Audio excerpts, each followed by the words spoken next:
Hello friends, welcome to Life Prep. In today's video, we are going to see the population growth models. तो NCERT में organisms and population chapter में ये एक important सा topic है. ये topic है natural increase. So today I'll try to build a mathematical concept of natural increase. तो आज हम लोग देखेंगे पॉपुलेशन ग्रो कैसे करता है. ठीक है.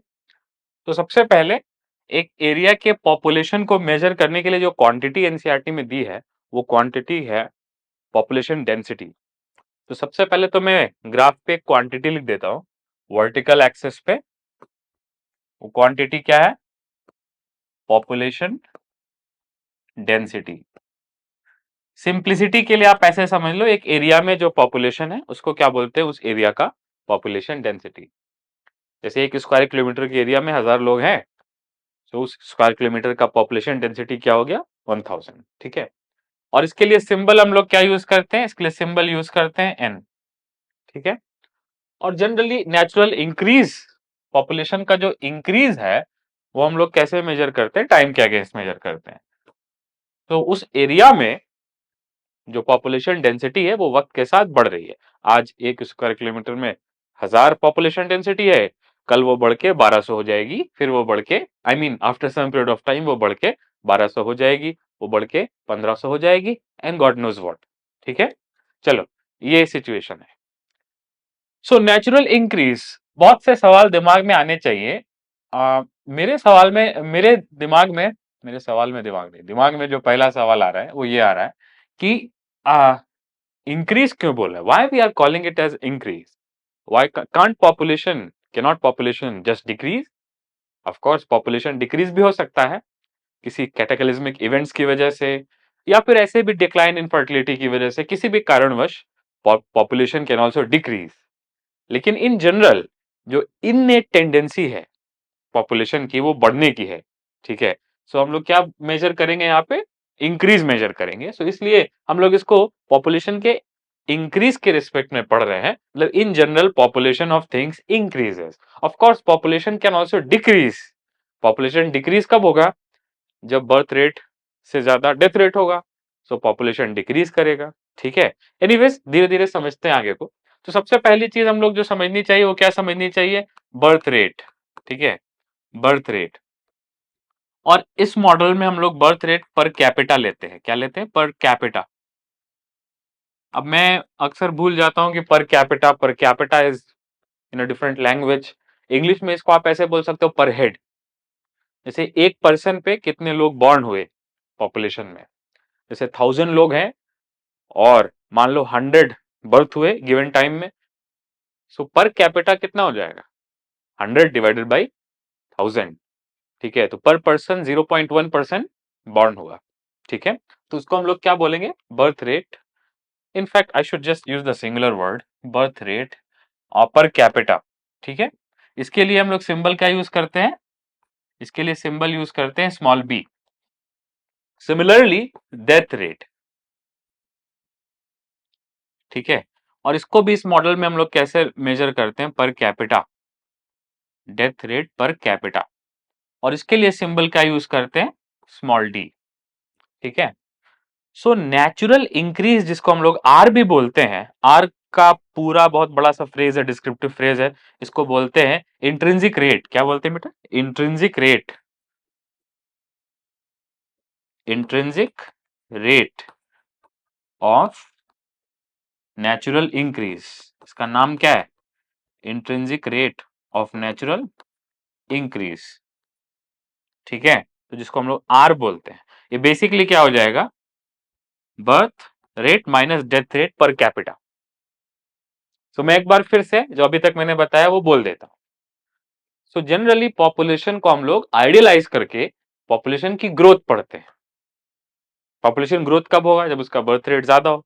अगर डेथ रेट ज्यादा होगा तो intrinsic rate of natural increase की वैल्यू नेगेटिव हो जाएगी. इसका मतलब पॉपुलेशन डिक्रीज करेगा. बट एनीवेज, अभी हम लोग क्या समझ रहे हैं? आर एजम्पशन इज कि पॉपुलेशन में बर्थ रेट पर कैपिटा ज्यादा है और डेथ रेट पर कैपिटा कम है. And for that our model says कि इंक्रीज होगा नेचुरल कंडीशंस में. ठीक है. सो एनीवेज, तो डार्विन ने यह देखा कि पॉपुलेशन डेंसिटी एन जो है वो किसी एरिया की वक्त के साथ बढ़ती है. और कैसे बढ़ती है? एक्सपोनेंशियली बढ़ती है। ठीक है, सो डार्विन ने क्या देखा, जो सिंपल मॉडल है, जो सिंपल मॉडल है जिसको हम लोग एक्सपोनेंशियल मॉडल भी बोलते हैं, क्या बोलते हैं?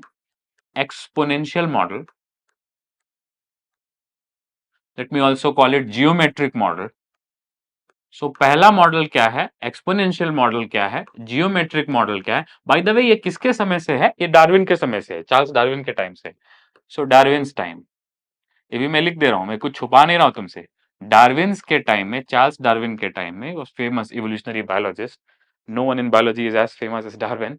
ठीक है, तो सिंपल मॉडल जो है वो एक्सपोनेंशियल मॉडल है। अभी एक्सपोनेंशियल मॉडल क्यों, आपको अभी समझ में आ जाएगा।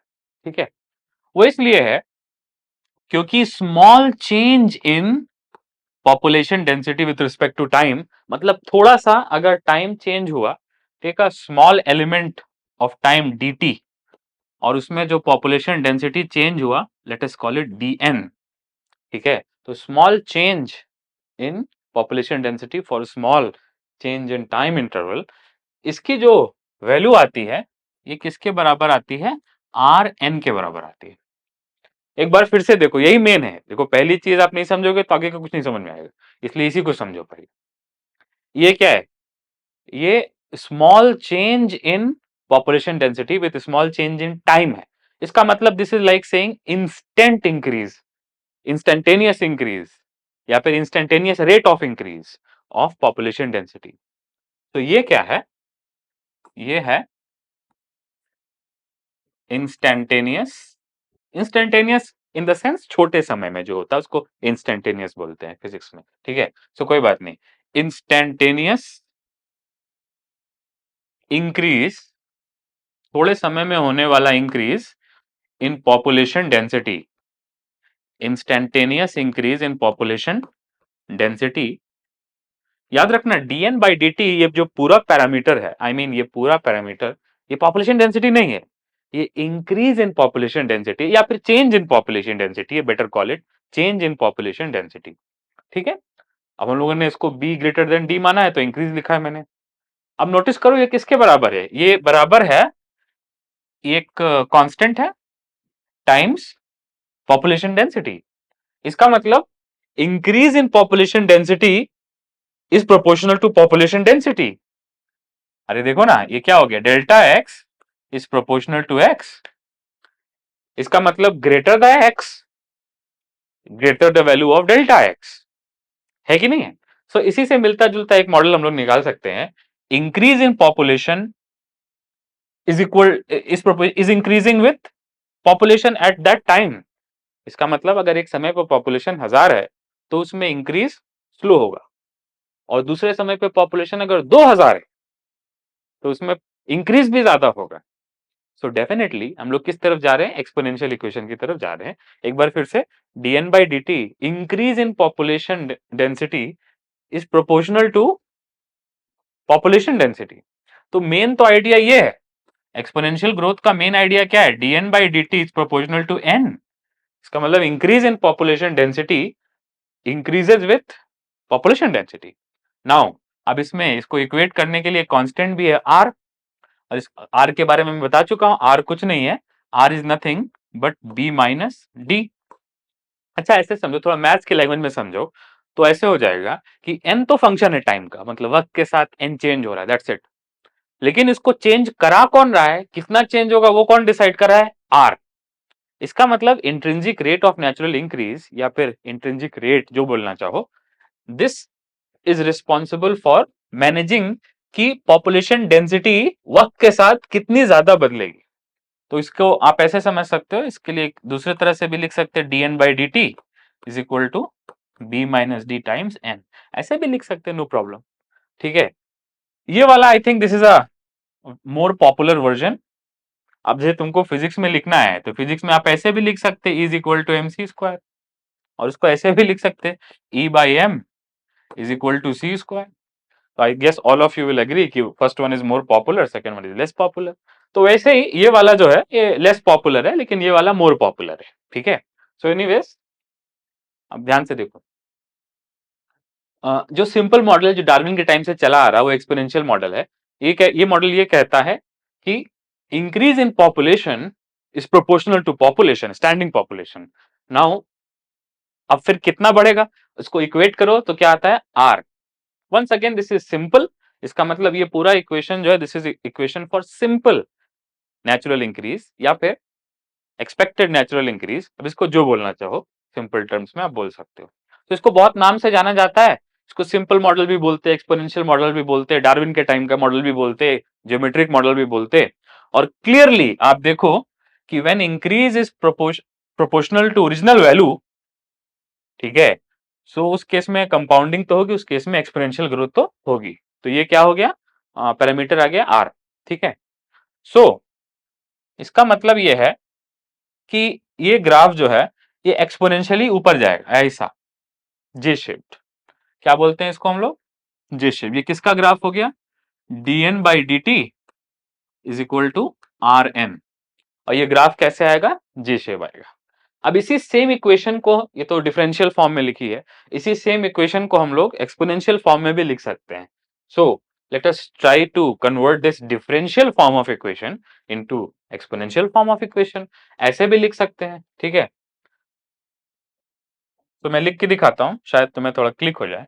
ठीक है, डिफरेंशियल फॉर्म में इसको हम लोग लिख सकते हैं dn by d t is equal to r n. अब मैं कुछ नहीं करना जा रहा हूं, बस इसको एक्सपोनेंशियल फॉर्म में कन्वर्ट करने जा रहा हूं। सो फॉर दैट सबसे पहले तो मैथमेटिकल ट्रिक ये लगा सकते हैं कि n को इधर ले आए तो ऑब्वियसली नीचे चला जाएगा। तो dn बाई n, ठीक है, is equal to r d t हो जाएगा ना। तो आप दोनों को इंटीग्रेट कर सकते हैं, इसको भी इंटीग्रेट कर सकते हैं, इसको भी इंटीग्रेट कर सकते हैं, integrating both side as we call it.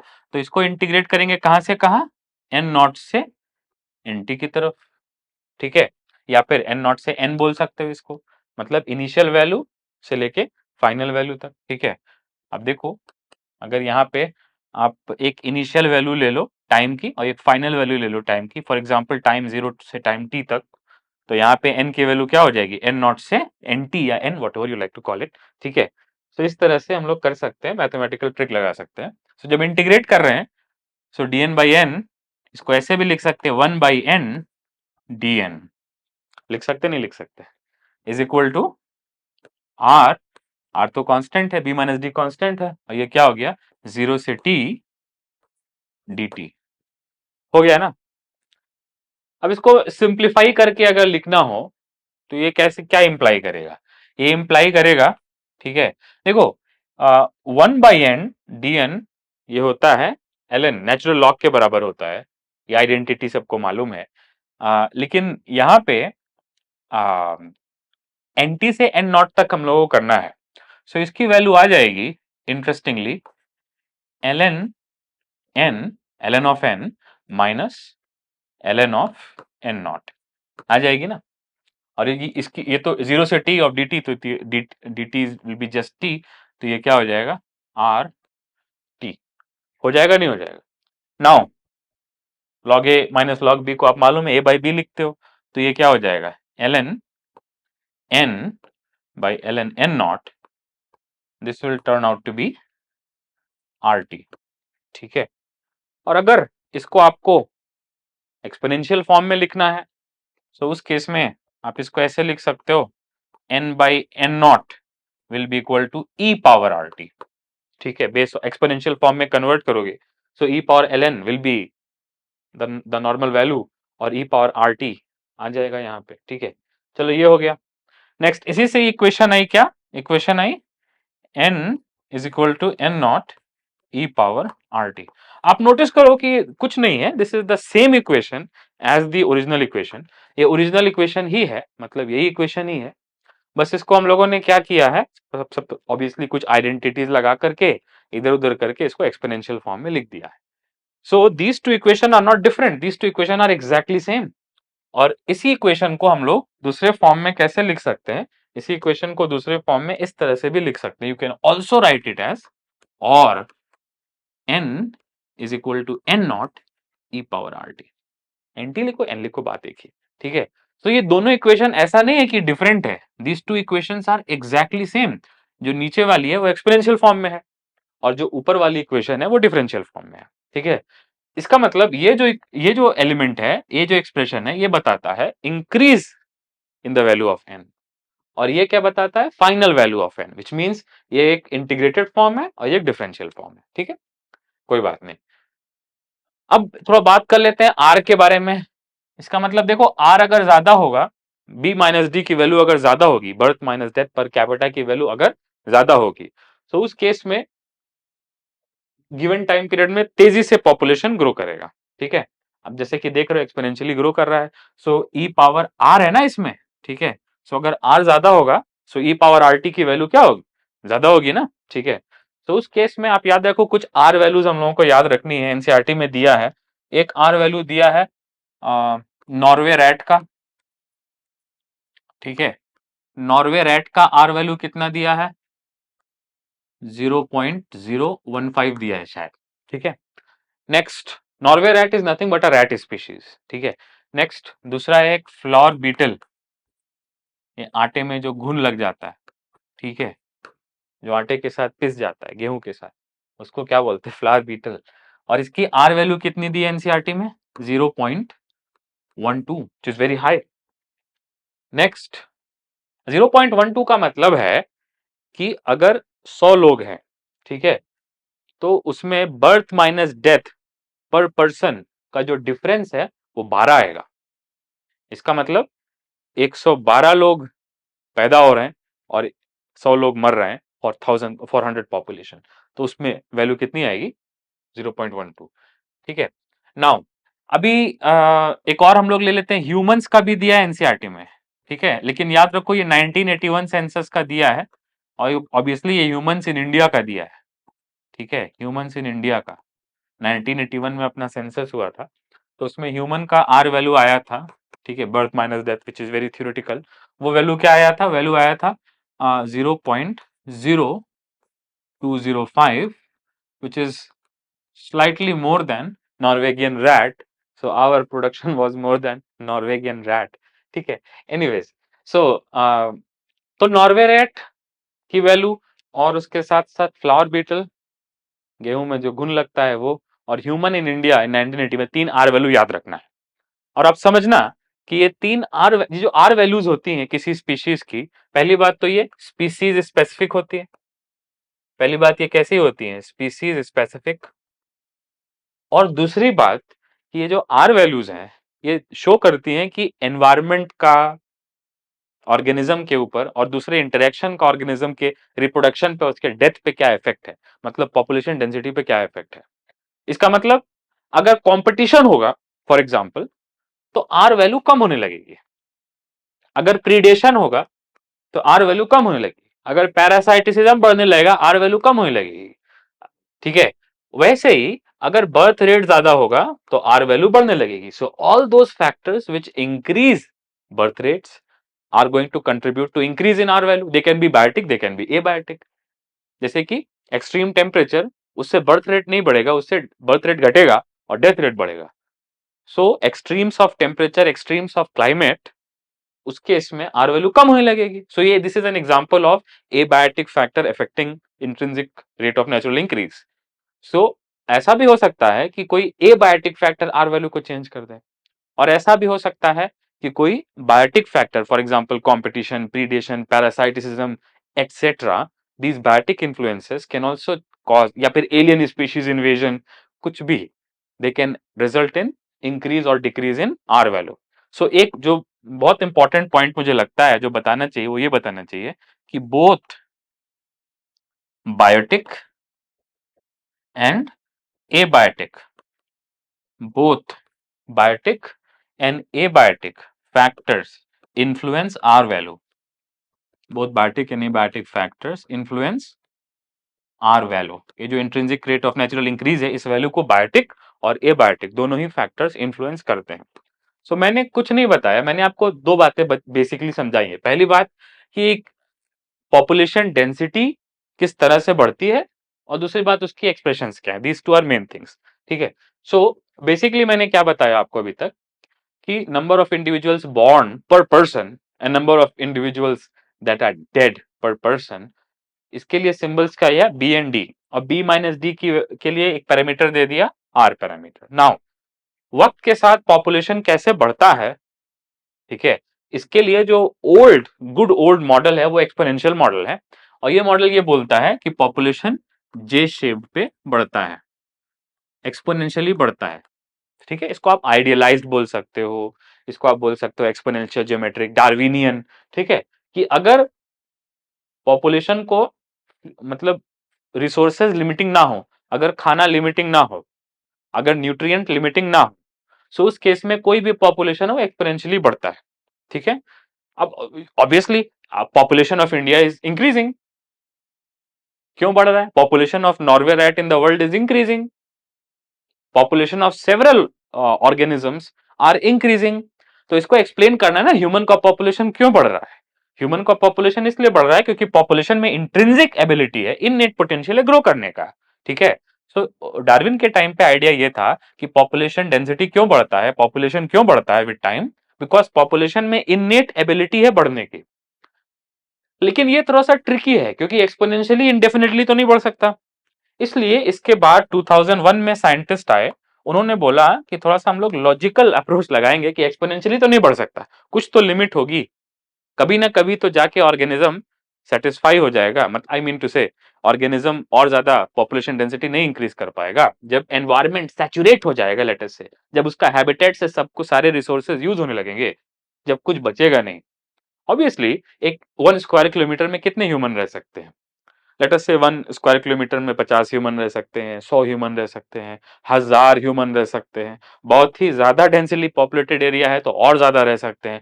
People can live in houses, people can live in condos, people can live in apartments, लेकिन अपार्टमेंट से ज्यादा और क्या बनाओगे, तो ठीक है। और उसकी भी बात आप याद रखो कि एक पोटेंशियल होता है, कितनी ऑक्सीजन एनवायरनमेंट में है, कितना एग्रीकल्चरल फूड आप वहां से ले सकते हो। So ultimately you are resources become limiting ultimately, इसका मतलब ये इनडेफिनेटली तो नहीं बढ़ सकता। ओल्ड मॉडल क्या बोल रहा है कि अगर रिसोर्सेज लिमिटिंग ना हो तो इनडेफिनेटली बढ़ सकता है। अब न्यू मॉडल क्या है, उसको हम लोग बोलते हैं, वो 2001 में आया था, उसको हम लोग बोलते हैं logistic model. As a matter of fact बहुत सारे मॉडल आ चुके हैं नेचुरल इंक्रीज के, there are so many models, लेकिन एनसीईआरटी में दो ही दिया है, पहला दिया एक्सपोनेंशियल, दूसरा दिया लॉजिस्टिक मॉडल। लॉजिस्टिक मॉडल दो साइंटिस्ट ने दिया था, एक का सरनेम था आई थिंक पर्ल, दूसरे का नाम था Verhulst, not sure about the spelling but anyways Verhulst, Pearl, ठीक है। लॉजिस्टिक ग्रोथ कर्व या लॉजिस्टिक ग्रोथ मॉडल, ये मॉडल ये बोलता है कि शुरुआत में तो पॉपुलेशन इंक्रीज करेगा, let me choose another colour, let me choose blue, population increase करेगा, लेकिन after certain period of time population जो है वो सैचुरेट कर जाएगा, ऐसा मतलब मैक्सिमम पे आ जाएगा। इसका मतलब कुछ ना कुछ लिमिटिंग कंडीशन हम लोगों को इस इक्वेशन में लगानी पड़ेगी। क्यों? क्योंकि अगर ये इक्वेशन को फॉलो करो which is same as this equation, दोनों इक्वेशन सेम है, बस इन दोनों में मैंने आपको दिखाया कि डिफरेंशियल फॉर्म है, एक्सपोनेंशियल फॉर्म है। सो अगर आप ये इक्वेशन लगाओ तो शेप ऐसी आती है, क्या बोलते हैं, जे शेप, ठीक है। इसका मतलब इस इक्वेशन को आप प्लॉट करोगे इस एक्सिस पे तो ये शेप आएगी, येलो वाले, येलो केस में येलो शेप आएगी, और ब्लू वाले का इक्वेशन अलग है। सो ऊपर जाके ये क्यों रुक जा रहा है, उसके लिए इक्वेशन क्या दिया वर्ल्ड हाउस पर्ले, इन लोगों ने इक्वेशन दिया कि dn by d T, original equation क्या थी बेटा, आर एन, ये ओरिजिनल थी ना। अब n बढ़ रहा है लेकिन n को लिमिट करना है, तो बढ़ते हुए n को लिमिट करने के लिए इन लोगों ने इक्वेशन दे दी k minus n by k, ठीक है। इसको हम लोग 1 माइनस एन बाई के भी बोलते हैं, ठीक है, ठीक है। सो ये जो इस, अच्छा ये तो ओरिजिनल इक्वेशन है ना, ये क्या है, this part is original equation, this part is exponential equation. इसमें एक फैक्टर जोड़ दिया, क्या जोड़ दिया, 1 माइनस एन बाई के, इसको ऐसे भी बोल सकते हो 1 माइनस एन ओवर के, ऐसे जोड़ दिया, ठीक है। सो बेसिकली वर्ल्ड हॉस पर्ल ने लॉजिस्टिक मॉडल में एक्सपोनेंशियल मॉडल से क्या एक्स्ट्रा बता दिया, क्या एक्स्ट्रा जोड़ दिया, बस ये एक्सप्रेशन जोड़ दिया, ठीक है। सो के माइनस एन बाई के जोड़ने से क्या हुआ, आप देखो वो ये होगा कि इस ग्राफ का एक मैक्सिमा आ गया, ठीक है। क्यों? क्योंकि आप ऐसे समझ सकते हो कि k is equal to n max, k किसके बराबर है, एन मैक्स के बराबर है, ठीक है। अब जैसे जैसे n जो है अपने मैक्सिमम वैल्यू की तरफ जाएगा, जैसे जैसे n मैक्स की तरफ जाएगा, this is exactly same as saying जैसे जैसे n k की तरफ जाएगा, वैसे वैसे k माइनस n वैल्यू कम होगी ना, जीरो होती जाएगी ना। ठीक है, सो फॉर एग्जाम्पल अगर n बढ़ेगा, अगर पॉपुलेशन बढ़ेगा तो वो किसके तरफ जाएगा, k के तरफ जाएगा, क्योंकि maximum value of n is k। ठीक है, सो आप इमेजिन कर सकते हो as the number n will increase, as population density will increase, it will reach closer and closer to value of k because n max is k। so उसके कारण क्या होगा कि एक ये जो वैल्यू है k minus n by k, this value will start tending towards zero. ठीक है, इसका मतलब at at high values of n, या फिर ऐसे बोल सकते हो as n tends towards k, या फिर विच इज n मैक्स, जैसे जैसे n की वैल्यू k की तरफ बढ़ेगी, जैसे जैसे n की वैल्यू अपने मैक्सिमम वैल्यू की तरफ बढ़ेगी, वैसे वैसे dn by dt will be equal to zero. Notice करो ये पूरा टर्म क्या हो जाएगा, जीरो। अगर ये पूरा टर्म जीरो हो जाएगा तो पॉपुलेशन डेंसिटी जीरो नहीं हो जाएगी, rather change in population density zero हो जाएगी। ठीक है, सो dn बाई dt क्या हो जाएगी, जीरो। इसका मतलब n क्या हो जाएगी, n मैक्स हो जाएगी कि नहीं हो जाएगी, उससे ज्यादा नहीं बढ़ सकती है, फर्दर इंक्रीज नहीं हो रहा है तो n equal to n max. मैं एक बार फिर से बता रहा हूं, मे बी दिस टाइम आपको समझ में आ जाए। सो ये जो इक्वेशन है, यहां तक की इक्वेशन, ये तो एक्सपोनेंशियल है। वर्ल्ड पर्ल ने क्या जोड़ दिया, इसमें एक पैरामीटर जोड़ दिया, और ये पैरामीटर एक लिमिटिंग पैरामीटर है। ये मैथ्स में इसको फंक्शन को लिमिट करने के लिए यूज करते हैं, one minus A by B, या इस केस में वन माइनस एन बाई के। सो पॉपुलेशन बढ़ रहा है, लेकिन पॉपुलेशन इनडेफिनेटली नहीं बढ़ सकता, कभी ना कभी जाके इसको रुकना है, और जहां पे ये रुकेगा वैसे इसको, उस वैल्यू को हम लोग क्या बोलेंगे, इस वैल्यू को हम लोग बोलेंगे एन मैक्स। एन मैक्स भी बोल सकते हैं और उस वैल्यू को हम लोग के भी बोल सकते हैं। तो जहां पे पॉपुलेशन बढ़ना बंद हो गया, that can be called as at least close to in principle n max, या फिर close to in principle the value of k. So इस ग्राफ का शेप कैसा हो गया, सिग्मॉइड, क्योंकि पहले ये एक्सपोनेंशियली बढ़ रहा है, उसके बाद ये प्लेटू हो जा रहा है। ठीक है, सो इसको हम लोग बोलते हैं सिग्मॉइड कर्व।